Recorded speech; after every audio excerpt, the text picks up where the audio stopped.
Boa tarde a todos. Estamos aqui mais uma vez reunidos para o nosso estudo do Gênesis bíblico e da Gênese.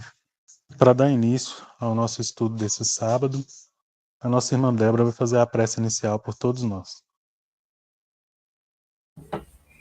Vamos agradecer a Deus nosso Pai, Jesus, nosso mestre amigo, que possamos, Senhor, aproveitar esse estudo, compartilhar seus ensinamentos e aprender também uns com os outros.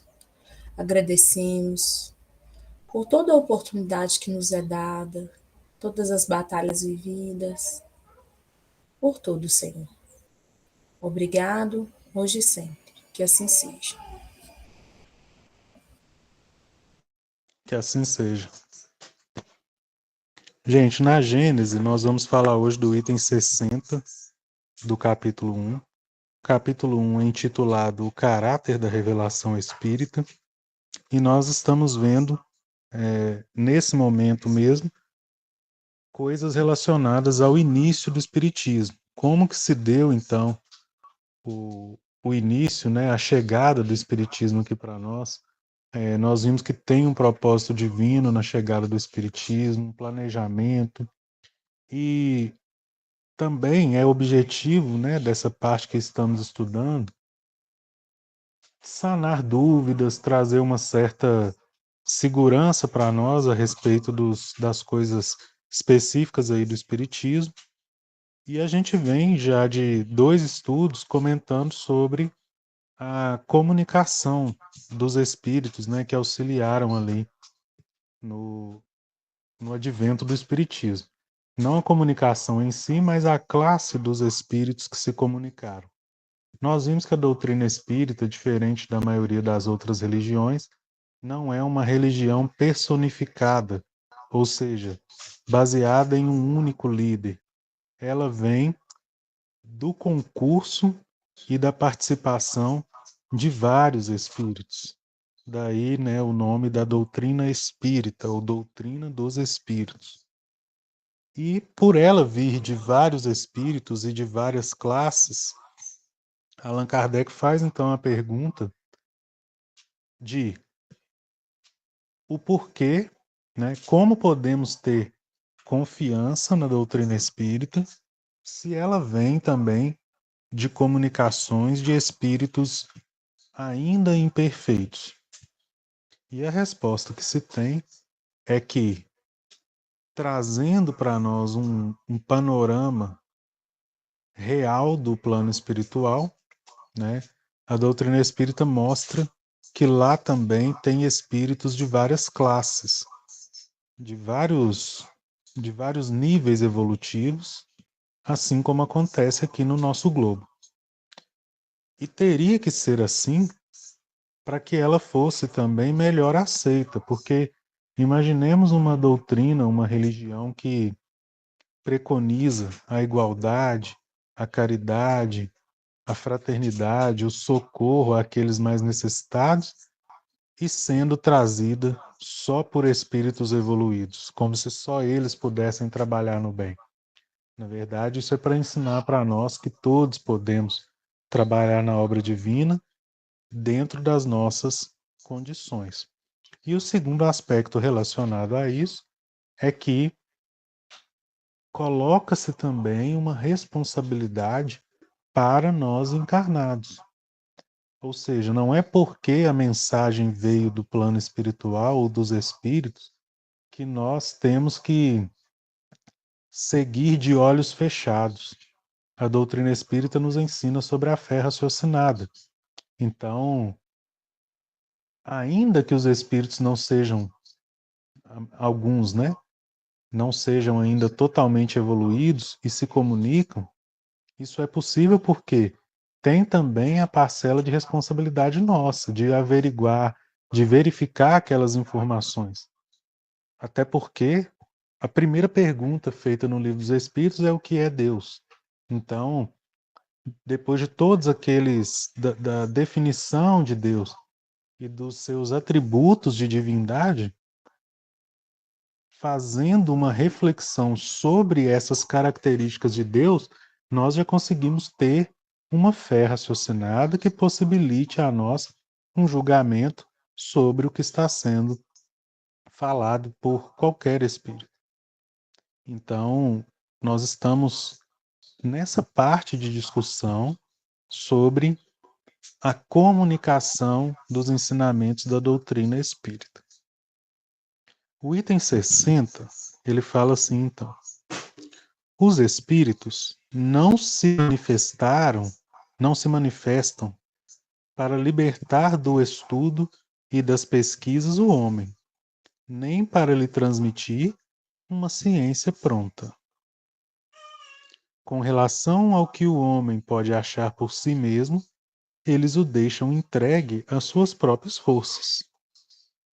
Isso sabem-no hoje perfeitamente os espíritas.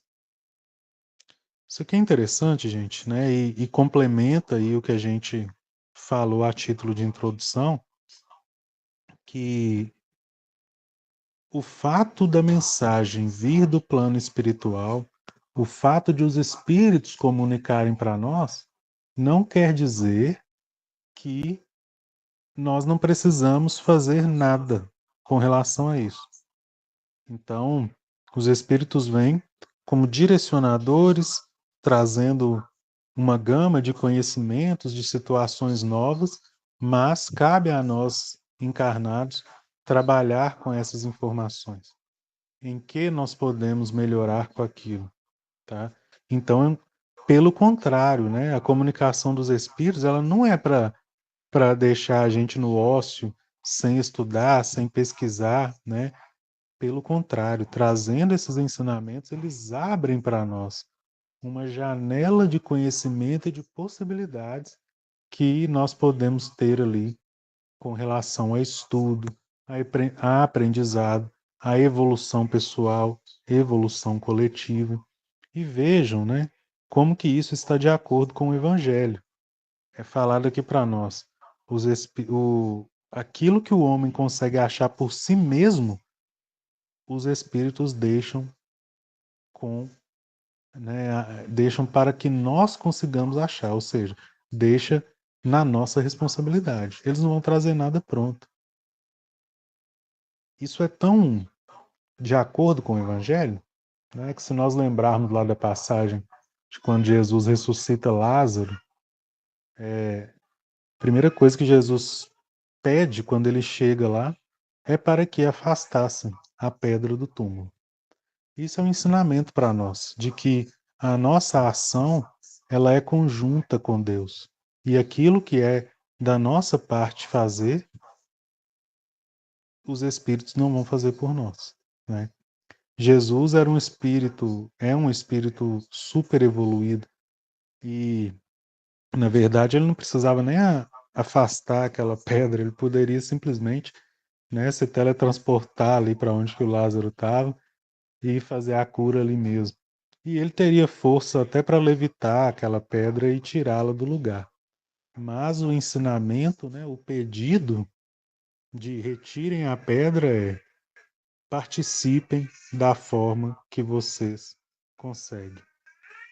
Então aqui vale, né, para elucidar essa participação do ser humano, do encarnado na doutrina espírita, mas reforça também a participação dos espíritos menos evoluídos, né? Ou seja, da maneira que eles podem e conseguem ajudar, será permitido ajudar e muitas vezes será cobrado que ajude. Então, mostra para nós que a doutrina espírita ela vem do fruto mesmo da coletividade, da ação coletiva de cada um de acordo com as suas forças. E aí, isso sabem hoje perfeitamente os espíritas. Nós temos que ter essa consciência. O que é escrito aqui por Allan Kardec é: o espírita tem a consciência de que ele precisa fazer aquilo que cabe a ele. Aquilo que está sob nossa responsabilidade tem que ser feito por nós. O espírita precisa ter essa consciência.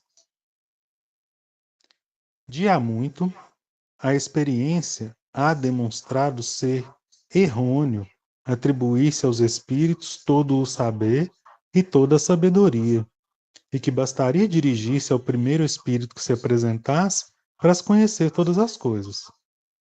Saídos da humanidade, os espíritos constituem uma de suas faces.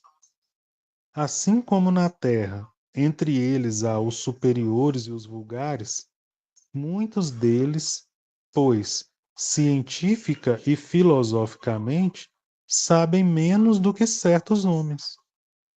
Eles dizem que sabem, dizem o que sabem, nem mais, nem menos. Do mesmo modo, ocorre com os homens. Os espíritos mais adiantados podem instruir-nos sobre maior porção de coisas, dar-nos opiniões mais judiciosas do que os atrasados. Pedir o homem conselhos aos espíritos não é entrar em entendimento com potências sobrenaturais, é tratar com seus iguais, com aqueles mesmos a quem ele se dirigia neste mundo físico, a seus parentes, seus amigos ou a indivíduos mais esclarecidos do que ele. Disto é que importa se convençam todos, e é o que ignoram os que, não tendo estudado o Espiritismo, fazem ideia completamente falsa da natureza do mundo dos espíritos e das relações com além-túmulo. O que Allan Kardec está dizendo aqui para nós, gente? Não é só o fato de estar no plano espiritual que torna os espíritos superiores e mais poderosos do que nós. O que vai depender é da evolução moral de cada um. Ou seja, podem ter muitos espíritos encarnados com conhecimento mais aguçado, mais adiantado do que muitos espíritos desencarnados. Prova disso, reuniões mediúnicas, né? Quantos são os espíritos que chegam ali ignorantes, sofredores, e que muitas vezes aquele ali que está coordenando, né, participando da reunião mediúnica, precisa esclarecer aquele espírito. Muitos nem percebem que estão mortos. Então, não é o plano que vai dizer sobre a evolução do espírito, mas o seu esforço, o resultado das suas ações que vai dizer se esse espírito é mais evoluído ou não. E isso Allan Kardec deixa muito claro aqui para nós, né? Que da mesma forma que aqui na Terra nós temos os professores, os filósofos, aqueles intelectuais, os gênios, né? Que são, entre aspas, superiores em termos de evolução, de conhecimento e podem esclarecer outros com menos conhecimento naquele assunto, o mesmo pode ocorrer no plano espiritual. Lá tem os espíritos mais esclarecidos, aqueles que vão ter um conhecimento maior sobre determinada causa, e também, né, na relação entre dois planos. Da mesma forma que nós temos lá no plano espiritual espíritos que são mais evoluídos do que nós, que são nossos guias, que vão nos ajudar, que lá nos livros, né, de André Luiz, de Emmanuel, eles fazem aquelas preces maravilhosas que a gente pensa assim, nossa, eu não consigo fazer uma prece tão bonita assim, né? Vão ter também os espíritos que são inferiores, inferiores no sentido de evolução, que ainda estão galgando um caminho. Isso traz para nós uma ideia muito clara, né, do que é a vida. A vida não é estar encarnado ou desencarnado. A vida é o que eu estou fazendo com a oportunidade que me é dada. O que eu estou levando para a eternidade? O que eu estou fazendo para contribuir com a minha evolução até espírito puro? É isso que importa. E aí fica ainda mais claro para nós, né, que o espiritismo é uma revelação que, além de não ser personificada, ela vem do trabalho conjunto entre os mestres, vamos dizer, os espíritos, e os devotos, que são os espíritas, os encarnados. Quando nós falamos, por exemplo, de Moisés, né, e o judaísmo, pouquíssimos eram os que participavam nas tomadas de decisões com relação à religião. A grande maioria só seguia. No espiritismo, não. O efeito, o resultado das ações com relação à chegada do espiritismo, eles vêm como fruto do trabalho conjunto, trazendo também para os encarnados um senso de responsabilidade. E isso, gente, certamente contribuiu para que o espiritismo se tornasse, né, essa potência religiosa que é hoje. Essa religião tão certa, né, naquilo que professa, tão lógica e que chegou aí há tão pouco tempo, mas que vem tomando o seu lugar. Por quê? Quando nós participamos da criação de algo, a gente valoriza mais, né? Os pais e as mães brincam com a gente que quando a gente começar a comprar, ajudar a comprar as coisas da casa, a gente vai dar mais valor. E isso é verdade. Nós damos valor em tudo aquilo que nós temos participação. Por quê? É fruto do nosso trabalho. Ô, Tiago, e Oi, Mariana. de uma certa forma, essa sua fala aí, eles nos chamam a responsabilidade até de avaliar as informações que chegam até a gente, né? Enquanto ele alerta aí a questão do estudo, e tem lá no livro dos médicos, eu não sei, do livro dos médicos, eu não sei qual que é a pergunta, nem a resposta, que fala sobre não acrediteis em tudo que os espíritos te falam, né? Então, Uhum, isso cai muito nessa questão da gente participar junto às informações que são que a gente recebe, principalmente quando você traz esse exemplo das mediúnicas, né? Porque muitas vezes você está na mediúnica e o que você tem muito a aprender com o irmão, né?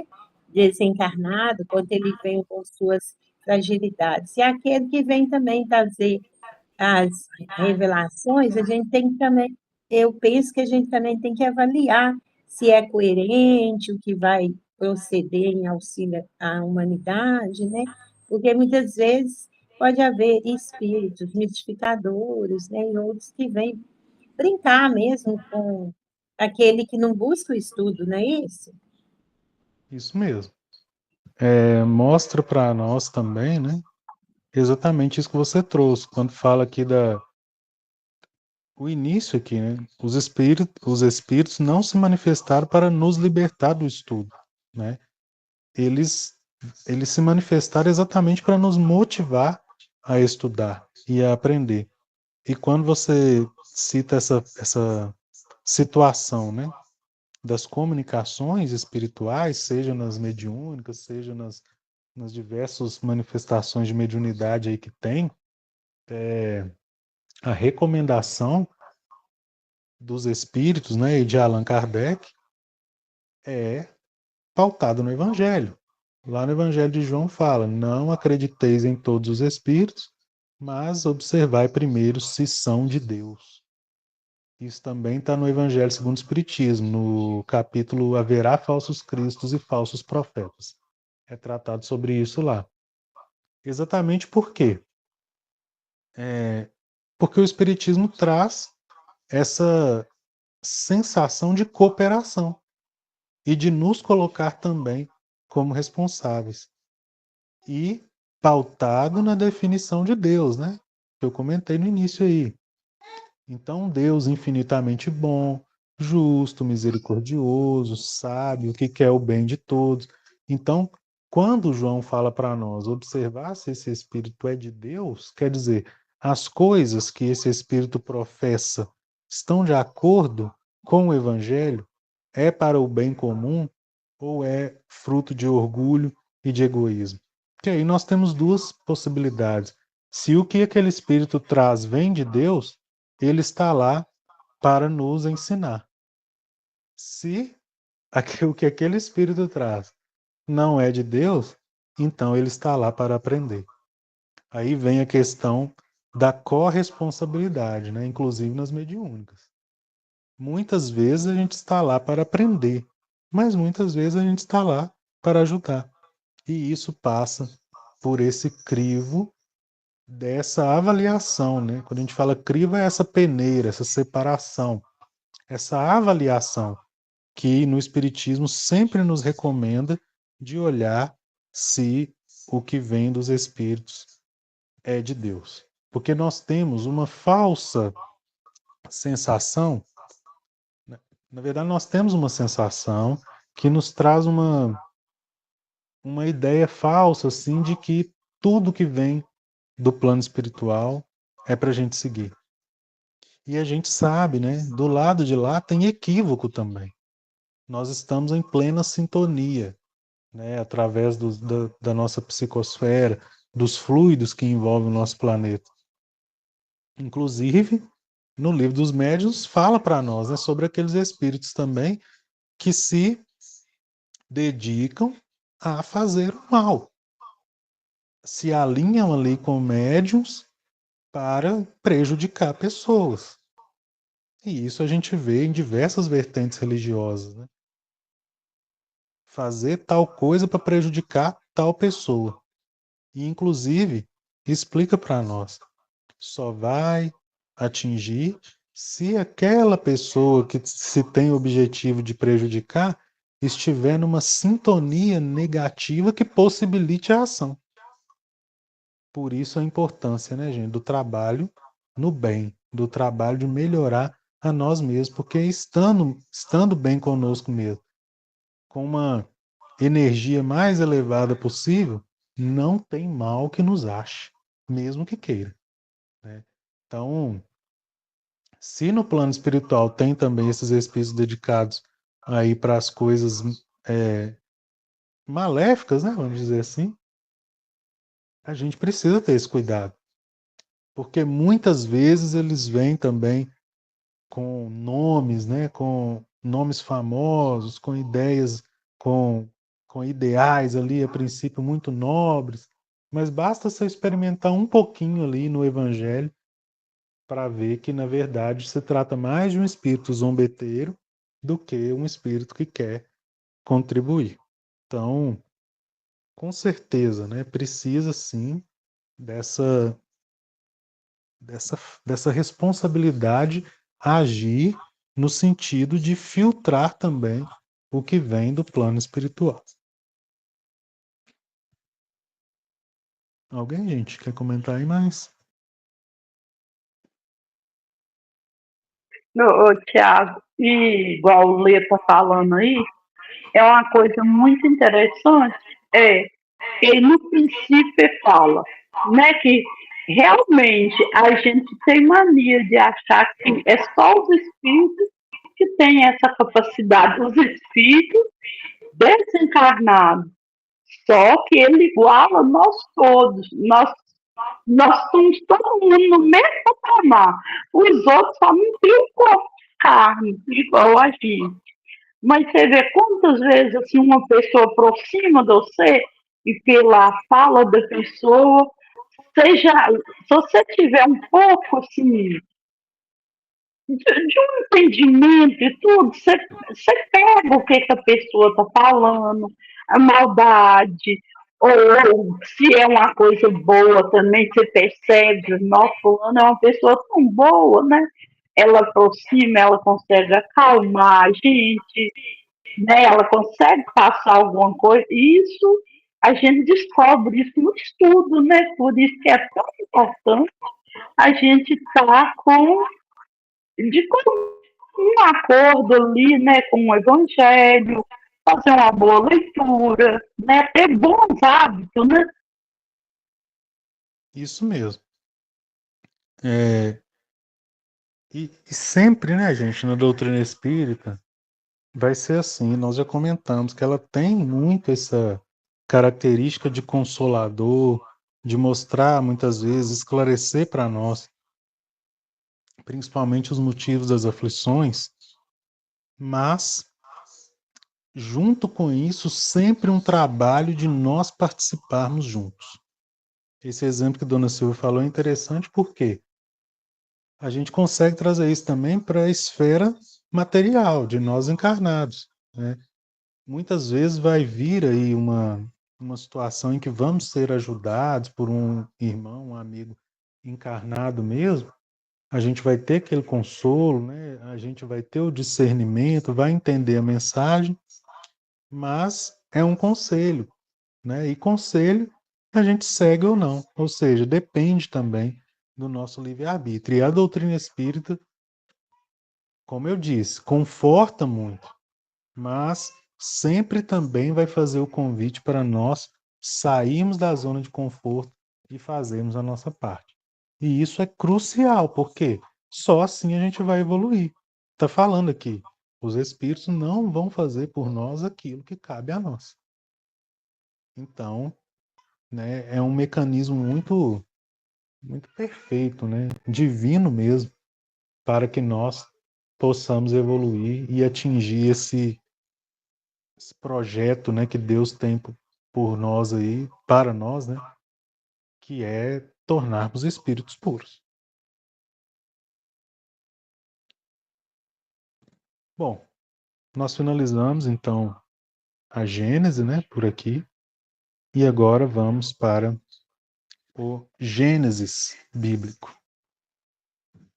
No Gênesis bíblico, nós estamos estudando o capítulo 4, que trata da genealogia do mal, representado aí por não, na genealogia das dualidades, né? Então, do bem e do mal, representado aí por Caim e Abel. Na semana passada, nós discutimos o versículo 10, e disse Deus: que fizeste?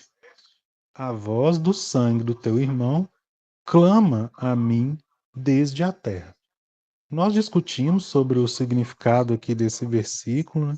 Sobre a interpretação que nós conseguimos tirar, lembrando sempre que é uma das possibilidades de interpretação dentro da linha de estudo que nós estamos traçando, que é uma linha evolutiva e psicológica.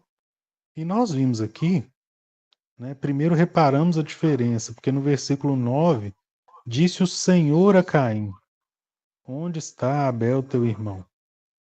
E ele disse: não sei, sou eu o guardador do meu irmão? Isso aqui, quando fala, né, gente, Senhor, já discutimos aí que mostra para nós Deus com uma característica humana. Então, isso aqui, na verdade, é um exame de consciência que o Caim está fazendo, né, sobre será que eu mesmo que tinha que ter feito bem, né, quando fala assim, guardador do meu irmão, será que é eu que tenho que preocupar com Abel em fazer a minha parte, em fazer as coisas boas? Porque nós vimos antes aqui, né, que o Caim matar o Abel significa nós deixarmos de aproveitar as oportunidades de ações positivas e fazer aquilo, né, que não convém muito. E também trazer aquele ensinamento que é espiritual e jogar ele no campo, ou seja, interpretar e fazer ele apenas de uma forma material, né? Era como se a gente estivesse matando o Abel. Quando a gente tem esse equívoco, então, nós começamos a pensar sobre a nossa ação. E isso através da consciência, que é onde está escrita a lei de Deus. Por isso, né, fala aqui, Senhor, disse o Senhor a Caim. Quer dizer, se a lei de Deus está na nossa consciência, tudo que nós ouvimos de Deus, né, interpretamos, está na nossa consciência. Então, aqui é um exame de consciência que Caim faz. Onde está meu irmão? Onde está o bem nisso aqui que eu fiz? Sou eu que tenho que guardar o meu irmão? Eu mesmo que teria que ter feito o bem, né, nesse caso? Isso vale para qualquer conflito, qualquer ação aí que nós venhamos a ter. Já no 10 disse Deus, né? Então é diferente. Enquanto no 9 disse o Senhor, que é o exame de consciência, que é o Deus de acordo com o que nós entendemos, no 10 disse Deus.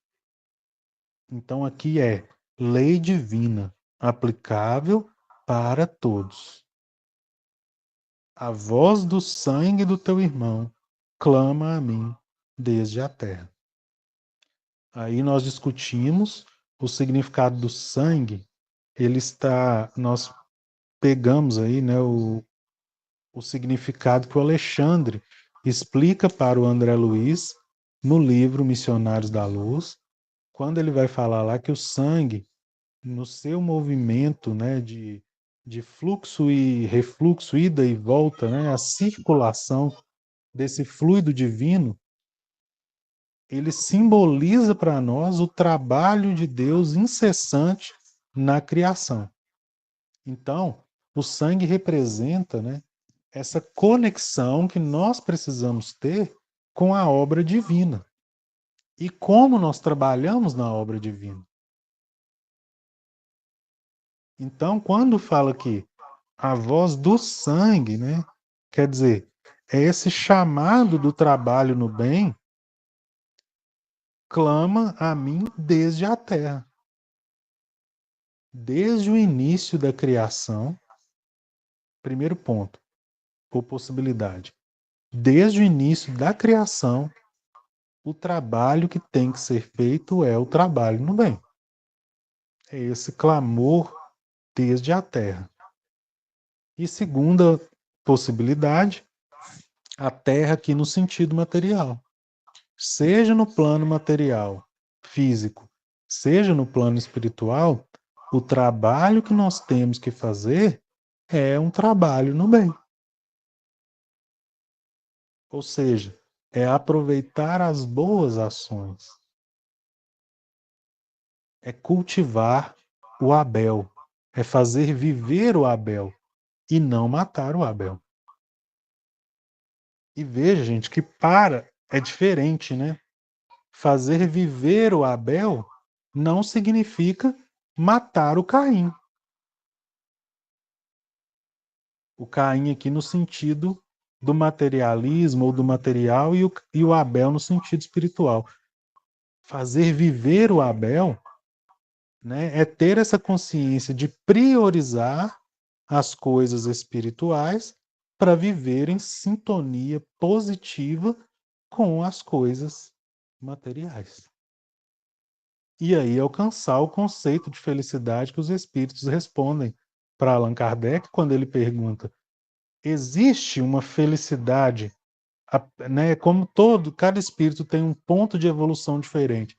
Existe uma felicidade comum a todos os espíritos aqui na Terra? E os espíritos respondem: a felicidade verdadeira, ela ainda está distante dos espíritos encarnados na Terra. Mas tem uma felicidade que é relativa. Do ponto de vista material, é a posse do necessário. E do ponto de vista espiritual, é a consciência tranquila.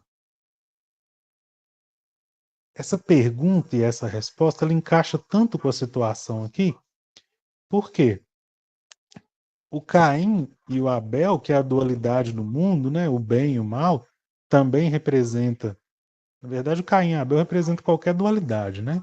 Mas aqui a representação do bem e do mal é para mostrar para nós também que no nosso mundo, né, de provas e expiações, o mal ainda sobressai, é o Caim vencendo. Mas pode ser também a dualidade espiritualidade e materialidade, ou espiritual e material. Uma não anula a outra, não é uma guerra, e é isso que a gente precisa entender. Porque da mesma forma que muitas vezes nós vemos uma supervalorização do material em detrimento do espiritual, às vezes também tem o fanatismo, a cegueira religiosa de é a religião, eu tenho que fazer isso para eu ir para o céu, para eu não ir para o umbral, eu preciso ajudar muito, eu preciso fazer tudo, e esquecer de cuidar do material, de cuidar do corpo, de ter um momento de lazer, de cuidar da saúde, e ir se desgastando visando apenas o espiritual e deixando o material de lado. Então, do ponto de vista material, a posse do necessário. Se meu corpo é necessário para eu trabalhar, eu preciso cuidar dele. Se eu preciso de roupas para vestir, eu preciso trabalhar para comprar essas roupas. Eu preciso do alimento. Então, olha que interessante, gente. O Caim, ele tem chance, né? Ele pode acontecer dele matar o Abel, que é quando nós fazemos, por equívoco, essas coisas negativas que nos afastam do espiritual. Mas a consciência do espiritual, que é o Abel, não pode matar o Caim. É exatamente uma vida em equilíbrio. Então, para o nosso dia a dia, é trazer esse conceito de Abel, de fazermos as ações positivas, benéficas para a nossa evolução. E isso envolve tanto a preocupação e a priorização do espiritual, mas também a valorização do material. Alimentar-se bem, fazer exercício físico, alimentar a autoestima, se tem vontade de fazer alguma coisa, seja um procedimento de beleza, né? E isso vai te fazer bem, faça. Se gosta de andar bem vestido, ande, né? Se precisa de dinheiro para tal coisa, trabalhe e consiga. Isso tudo é muito saudável, né? É a posse do necessário. E olha que interessante, a lei de Deus está na nossa consciência, ou seja, cada um de nós tem uma dimensão e uma relação com Deus que vai nos indicar aquilo que nós julgamos que é necessário. Então, e isso vai, né, culminar numa consciência tranquila, ou seja, na felicidade. Eu tenho a posse do necessário, eu tenho tudo que eu preciso. Não me falta e eu não tenho excesso. Eu não desperdício. Tiago, e também eu fico olhando assim, quando você traz aí essa questão de viver o material e também cuidar do corpo, como lá no Evangelho segundo o Espiritismo deixa muito específico, né, a necessidade de cuidar do corpo, mas também eu vejo a questão de viver em sociedade, né, que muitas vezes a gente cuida do espiritual, mas da gente, né, vivendo com as pessoas que têm o mesmo propósito, né, e às vezes vê dificuldade de conviver numa outro tipo de ambiente em que as pessoas não estejam no mesmo contexto, né? Porque a gente não tem aquela confiança de que vai conseguir. E eu acho que é nesse momento aí em que manifesta mais o tipo de espírito, né? Caim ou Abel. O Abel que é o mais tranquilo, né? Que você fala, não é Isso. isso? Uhum. Então, a gente só vai descobrir se o Caim, né, dentro da gente ainda permanece, a gente conseguir conviver com pessoas que não pensam como a gente, em ambientes que não estão no mesmo contexto que a gente. É igual você falou, trazer o equilíbrio, mas para que a gente traga esse equilíbrio, tanto corpo com alma, a parte da alma é mais aquela questão do testemunho também, não é isso? Sim. E a vivência em comunidade, né, ela é o aprendizado mútuo. Se Porque eu. senão a gente Ah, não consegue evoluir, né? Se a gente não tiver em meio a pessoas que não têm os mesmos pensamentos que a gente, né? exatamente. Se a gente soubesse tudo, né, não precisasse aprender nada, aí não precisava nem reencarnar, né? A gente reencarna, né, e vive ali em sociedade, cada um com seu conhecimento e com a sua necessidade, para que nesse trabalho mútuo a gente consiga evoluir, né? E essa fala só é importante porque lembra, né? Eu estava realmente trazendo muito para o aspecto individual, mas no lado material também essa vivência, né? Em conjunto, esse auxílio ao próximo, que gera muito desafio, né, gente? Seja na sociedade, no bairro, no trabalho, mas principalmente também na família, né? Gera muitos desafios que, ao mesmo tempo, são também oportunidades para a nossa evolução. Ô, Tiago, ouvindo você ler falando isso aí, eu pensando aqui, isso cai, então, no sentido assim, é o perdão, então, de certa forma, é o perdão. O Caim mata, Abel não pode ir na mesma situação do Caim. Ele tem que estar, que é a nossa consciência e nossa responsabilidade diante de tudo que nós sabemos. A gente ter aquele, igual, você me faz um mal, né? Em vez de eu retrucar aquele mal com o mal, eu tentar fazer o melhor possível e aí cai no perdão no sentido assim. Aí, em vez de eu retrucar o mal, eu te faço o bem. Tipo aquela história do Chico e do cachorro. Da mulher matou o cachorro dele, ele ficou com muita raiva, e mano foi e mandou ele comprar o presente e dar a ela. E ele ficou, né, injuriada. Ela matou um cachorro meu e eu ainda vou dar ela um presente, mas é nesse sentido, né? No caso aí, Emmanuel estava alertando ele para ele ser o Abel ali, né? No caso, a mulher tinha sido Caim. E é isso aí. Isso mesmo.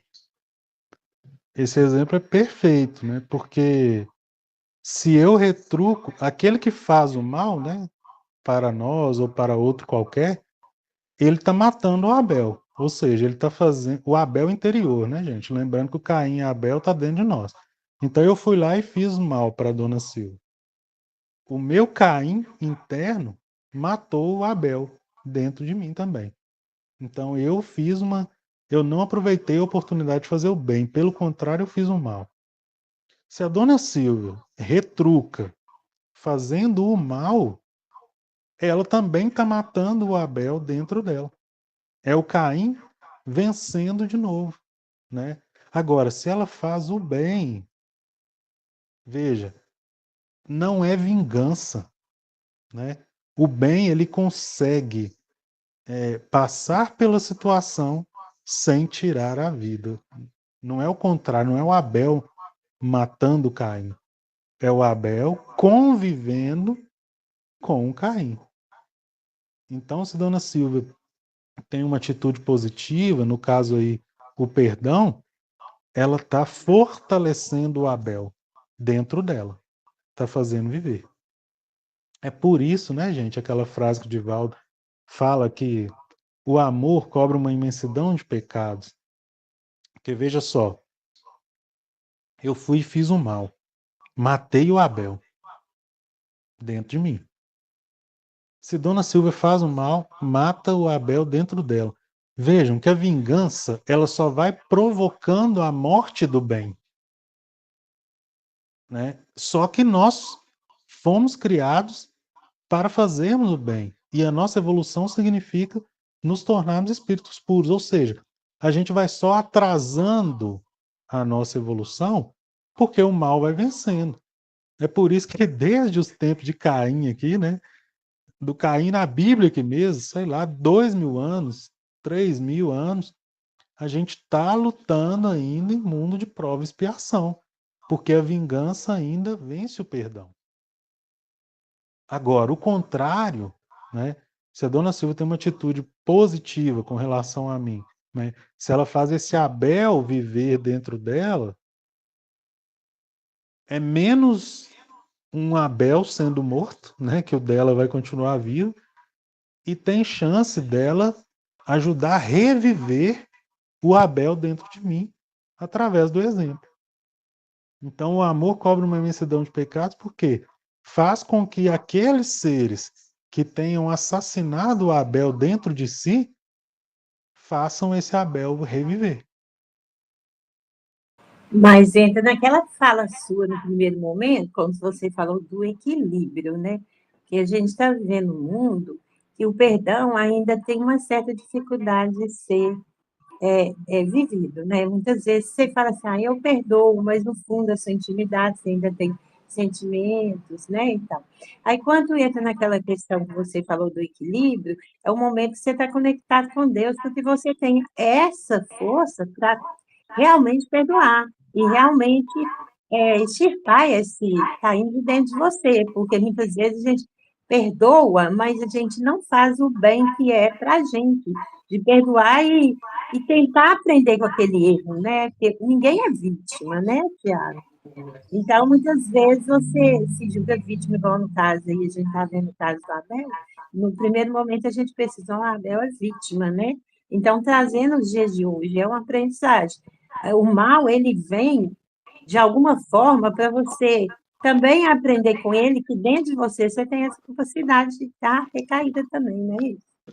Sim, E se a tudo. gente tiver essa conexão, igual quando Deus chama por ele aí, né? E fala, onde está seu irmão, né? Que ele pergunta, ele dá a oportunidade ele de falar para ele o Uhum, de que está reconhecer, né? acontecendo. E ele não reconhece. Então, ele fala assim, ele, igual você falou, e ele fala que por que eu tenho a ver com meu irmão, né? Eu falei mais ou Uhum, menos isso. Então, acho que isso acontece nos dias de hoje na sim, quantidade de atrocidades que acontece, muitas vezes a gente não quer se envolver, justamente para a gente não alimentar esse sentimento dentro da gente. Mas muitas vezes esse sentimento está ali guardadinho, né? É só pisar no carro da gente, explode, não é isso? Eu acho que isso essa mesmo. questão é mais uma reflexão para a gente. Marilene, peraí. Você realmente tem condição de perdoar a pessoa? Primeiro, a gente tem que ter o equilíbrio com Deus para que Ele nos dê a capacidade de perdoar, porque só de Marilene perdoar, acho que aí tem um patamar de coisas, né? A gente busca essa força, essa conexão, né? Tanto no Deus, na nossa consciência, né? Que é o Senhor, que diz aqui no nó, quanto a lei de Deus legítima, né? Que é essa lei do amor. O ideal é as duas conversarem. O que a gente pensa ser de acordo com o que é preconizado na lei divina. Esses Gente, e dias aí? mesmo eu ouvi o Robson, eu acho que é aí da Casa do Caminho, ele falando sobre essa conexão com Deus. Ele falou assim, eu acho que ele foi muito feliz quando ele trouxe que a gente carrega mazelas e existências de muitos sentimentos que a gente não consegue dominar, e se você não buscar essa conexão com Deus, você se perde, às vezes, nas atitudes que você tem que tomar no momento certo, né? Ele trouxe isso, eu Uhum, acho que ele foi feliz quando ele trouxe a gente Caim e Abel também, trazendo assim, talvez nesse momento, se o Caim tivesse conectado com Deus, talvez não teria feito o que fez. Né? sim. E é impressionante, né, pessoal? Nós falamos no início do estudo aqui que a gente fica impressionado, né, que um livro escrito há 3.500 anos atrás, o Gênesis, ele trata de coisas do nosso dia a dia, né? Quando a gente traz essa abordagem aqui psicológica, né, essa abordagem voltando para nós mesmos e para a nossa evolução, a gente vê e a gente percebe, como a Marilene elucidou aí para nós, não é o personagem, não é o Caim ou Abel, é a gente. Como que isso reflete em nós? O que que nós podemos fazer para melhorar? E eu acho que a palavra-chave para fechar isso aqui é exatamente esse equilíbrio. Equilíbrio entre dentro daquilo que eu já entendo da lei de Deus e do que eu posso fazer, como eu estou agindo. Se eu estou agindo de acordo com a lei de Deus, que é essa lei que está na minha consciência, eu estou fazendo o Abel viver dentro de mim. Se eu estou fazendo o contrário, aí eu estou matando esse Abel.